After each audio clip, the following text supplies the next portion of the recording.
Good afternoon, viewers. My name is Fumi Badamosi. I'm the founder of Women and Children with Disability Initiative. Uh, the vision of Women and Children with Disability Initiative is to ensure that children with disability have access to education early in life, especially those children from disadvantaged homes.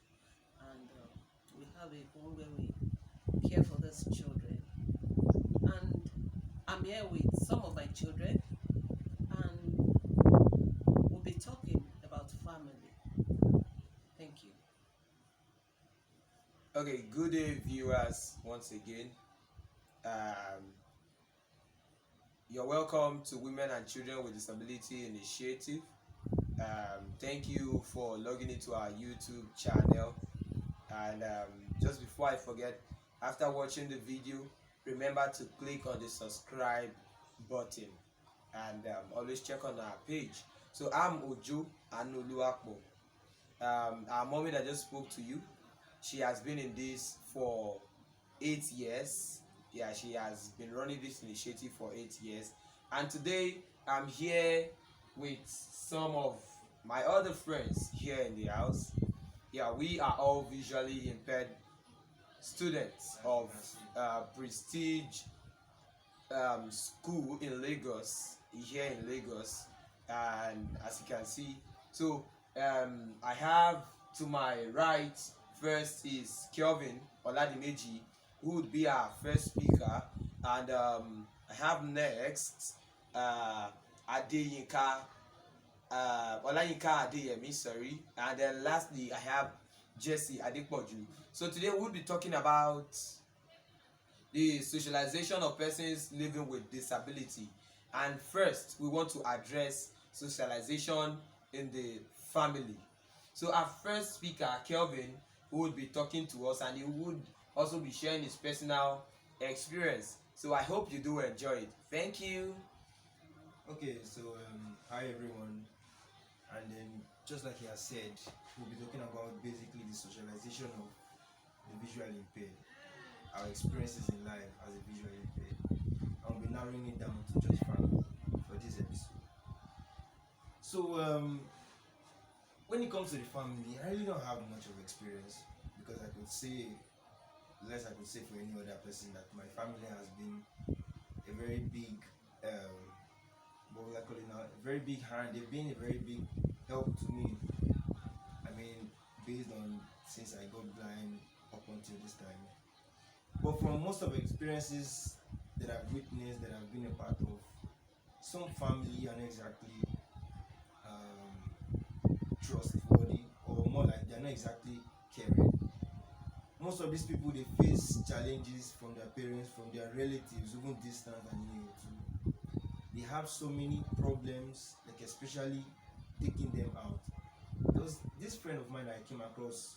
She's a girl, and then at the initial stage of her blindness, when she got blind, most of her siblings didn't even want to associate with her. It went as far as most of them, whenever they want to go out, or whenever she wants to go out, and then she asks if they can take her out, and then they say they can't take her out so that they don't be seen with her. I mean, together with her, and then know that this is her sibling because of she's blind. So these are all the kind of challenges and minimum we face in life when it comes from the family. The truth is that we as visually impaired, we are the same as all others. The only issue we've got, not more like a difference, but it's just the eye. So little love you show can really go a long way. It really can go a long way. Do not discriminate, because this discrimination you always exhibit, people exhibit, really goes a long way in their life. Psychologically, it affects people. Some people have been able to withstand it, and some cannot. Sometimes even make people think about suicide. So the little things you do for these people really matter. It's really important. The little things you show to them, the love you show to them, it really goes a long way. Okay, so I'll hand over to my second speaker, and he will give us his own testimony experiences based on the topic. Okay, thank you very much, viewers. Adeyemi Olayinka once more. And to complement what my brother has said, well, the major problem parents face again is they get so scared of handling their challenged children or child, as the case may be. So this fear sometimes um, results into um, love that is, I mean, they kind of over pamper the child, and once they over pamper that child, the child is very, very limited, as in the child becomes much more limited than he is. The limitation to a visually impaired person is just the sight, as my brother said. But then you should give the child the opportunity to socialize, bring that child, let the child, you go out with the child, as some parents don't want to do that because they feel, okay, as he or she is visually impaired, the abilities they've got is gone. Like they really wouldn't make them do chores at home, and even personal things would be done for them. They wouldn't put them to learn how to wash clothes, plates, and these are things you do with your hands. And basically, if you put your attention to it, there are things you can do even better than um, the your counterparts that got the sight. And that's a plus to our mommy that is right here with us, because she gives every visually impaired person the ability to do what they've got to do best. I mean, the cooking, the house chores is what they can do very, very well. It's what we can do. It requires our hands, and it's just, if you want to do it, you can do it. So those are the major difficulties we are facing. If parents can believe that, okay, my child is just limited to the sight, and the hands, the brain still functions as much as it is supposed to, or even much more than it is supposed to, I think we won't be facing difficulties like this. I mean, we will be able to socialize, and if it comes to everybody's understanding, to everybody's knowledge, then this discrimination of a thing will really be a thing of the past. So, my brother Jesse would round up on all we said. Thank you very much, my honorable speaker, Mr. Olayinka Adeyemi. Um, I would like to speak on awareness. Yes, my name is Jesse Adepoli, viewers. I would like to speak on awareness. Um, most times you find out that why most parents do what they do to these children living with disability is maybe due to the fact that they are not aware. So we have to be aware, especially in our society. We need more of awareness. Like for instance, in Ogun State, there's a particular group that go around, do different radio programs, radio shows, that just to make people aware in the society that when you have a child that is visually impaired, or maybe not necessarily visually impaired, but you just know that they are not useless. They can always school like the other children, and of course, yeah, and of course you make them part of your plans, and yeah, so groups are always like that. So we hope to see more of that. So people like the blind groups have to organize more of that, more of that. So just to make sure that people are aware, and then most times it happens to homes that they are not that wealthy, or maybe they're kind of, Dysfunction. yeah, exactly, maybe Dysfunctional. it happened to homes like that, maybe homes that the father and mothers are not in good father and mother are not in good terms with each other, or maybe one thing or the other is wrong with the family, maybe before the birth of the child, and then so you find out that all these things, they tend to play a role in how children grow. But however, I think siblings also have a bigger role to play in this, especially the younger sibling. So when it comes to, so I don't know, the younger siblings sometimes might tend to see, maybe due to the way the parents portray them, or treat the children, treat the person, child living with disability, the younger sibling tend to see him as less of an elder, or less of a senior brother or sister. So I also think that every younger one listening to me out there, if you have a senior brother or sister as maybe blind or any other challenge, you have to see, you have to start giving him the respect. You have to start giving him or her the respect today. If you've not been doing that, you have to give him the respect and also let him know and treat him like one of your family, and then always let him know and always treat him like your senior, like you treat any other person out there that you come across. So I think this is enough for this Okay. episode. So Okay. when we come back next time, we'll give you more on this. Okay. Thank you, viewers, for staying tuned, and we are not done. So, my good friend Kelvin Oladimeji has just told you, do not discriminate. You know, parents, don't differentiate, just don't treat that child different from every other child you have in the house. Olayinka Adeyemi helped shed light on that. He said that your physically challenged child can sweep just like your able child does. Exactly. He can cook, he can wash his clothes. Do you understand? He also said, like, you take us out, make when you're going to see a movie, forget the fact that it's visually impaired, you can't see the movie, he will hear. And even when they watch No, movies that- at home, that- trying to carry them now- along. nowadays- Exactly. Yes, you nowadays- can Exactly. describe for You them. don't have to like- keep them I at mean, home. You just have to, Yeah. I mean, Even- go out with them, Yes. make them, I mean, Make them visit feel the important. cinemas, I mean, it triggers, make them important. it triggers Let them feel psychologically. that It helps love. to Let them yeah, know that you understand really emotions. care much about them. Yeah. The boost So morale. we listen to movie, forget the fact that we cannot see it. I will They- narrate they- Mission they- Impossible they've to made- you. They've made it very easy now. There's something Yeah. they call Audio Describe movies. kind of movie. Exactly. So get it for them, you know, we also socialize, we play. You can see all of us here, we are smiling. Assuming we don't play, we are silent in the house. You know, you see a face that is just, frowning. Exactly. just you know. like Jesse said, basically, just Yeah. lack of awareness. They don't know. They don't So- how to treat And it. that's why we're here to let There are them know. ways you can. Yeah. That's why the comment box is available. Yes, You yeah. can Then ask let me, questions. let me, question. I think I will say something again. I will A lot sit up. of parents, okay? Yeah. You want me to hold Yes, on? yes, no, Okay, No, yeah, no, you can mommy, talk. hold on. Okay. Yeah, because you still have a lot to tell us. Okay. Yeah, mommy. So basically, you know, we are creating the awareness, right? You have a family friend that has a child with disability.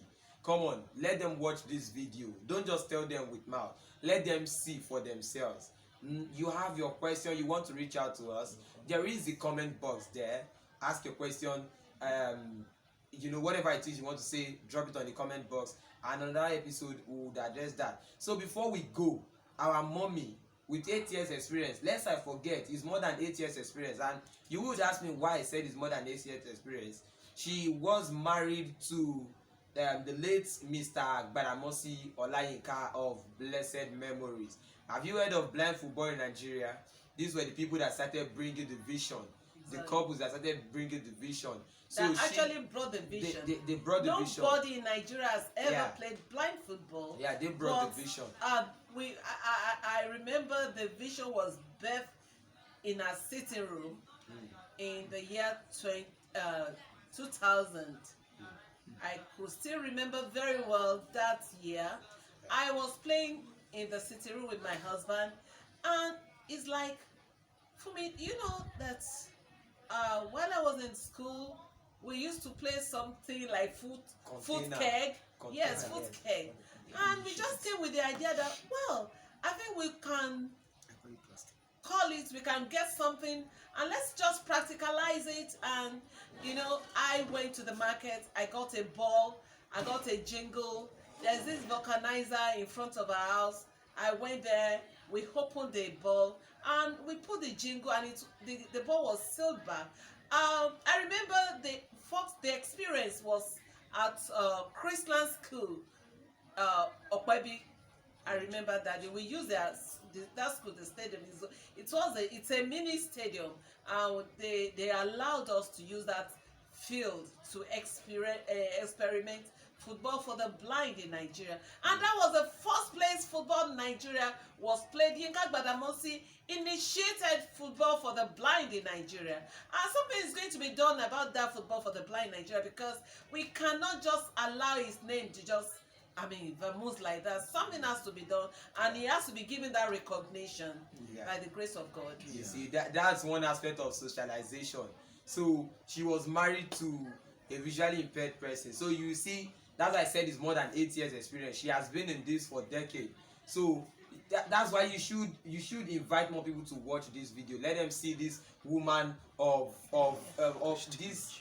I can't get the good adjective to. She's a woman to- of substance. She's a woman of substance. Yeah, substances. A woman of Substances, substances. Thank you. So, mommy, you will tell us how you were able to manage the family with the visually impaired person, and how was it relating with you both now have you both then have had a nuclear family. How was it relating with the extended family? So just tell us everything. Well, should I say we actually had a nuclear family? No. I don't really think so. Because then there is no time we don't have 5, 6, 7, 8 blind people living with us. Mm. So I will call it, I've always lived among blind children. I've always lived among blind people. They've become part of me that I find it very easy to relate with them. Actually, initially, it was quite challenging. But because I know that this thing, I can do it. I have passion for it. It's not as if I pity my husband because before I got married to him. No. I loved him. I met him as a blind person. I fell in love with him as a blind person. We got married as a blind person. We started running the home together as a blind person. So I've always had extended family because these special children, they are part of my family, and I call them extended. I've always lived with them. Wow. Thank you. Wow. So that's just it basically. We are a part of her. So dear viewers, thank you for being a part of this broadcast. Thank you for being a part of this episode of today. Don't forget, what did we talk about? We spoke about socialization of persons living with persons living with disability in the family. And I hope you've enjoyed it, you've learned something.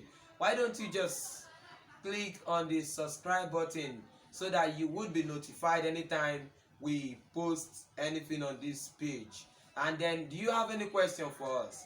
Come on, make use of the comment box, and then we would attend to all your questions in another episode. Do you want to reach out to Women and Children with Disability Initiative?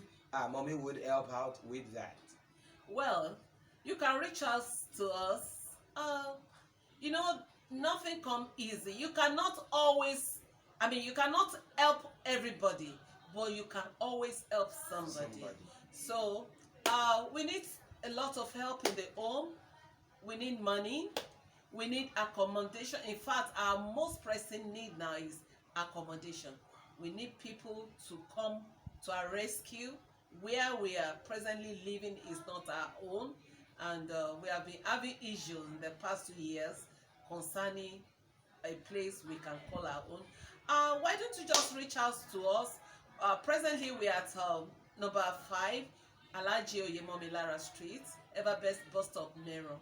And in case you want to support us financially, you can pay into Women and Children with Disability Initiative account number 0019280625. We'll really appreciate it. Thank you Yes, very much. just so in case you didn't get that, we could put the account details in the description section too. Okay. So, thank you very much for being a part of this episode. Catch you next time. Thank you, everybody. Bye. Cheers.